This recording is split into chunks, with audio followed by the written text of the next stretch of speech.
Okay, this is a very, very short video talking to you about how to fill out the time out of class form weekly, and then a reminder to turn it in on Friday. I had 3 people turn theirs in so far this week, and I do need everybody's turned in on Friday so that we can use that data to plan to help students.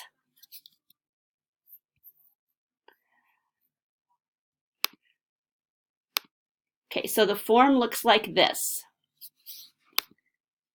The first thing you do is put your class name up here.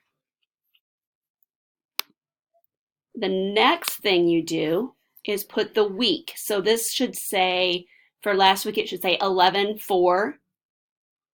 So we could put 11/4/19 for the week of that. So this is for the whole week.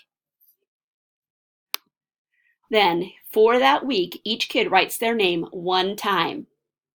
Then anytime they leave the classroom, if it's for the bathroom, the nurse or Charlotte, to see Miss Steinerson, to see Mrs. O'Leary, to take a break, or to go to their locker, they will place a tally mark.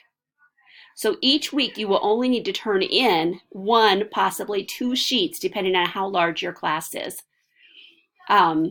Hopefully this is clear to everybody, but if you have questions, please just ask somebody from the Tier 2 committee, which would be Janelle Solhoff, Rebecca Yoder, Sonia Steinerson, or Jane O'Leary. Thank you, and please ask if you have questions.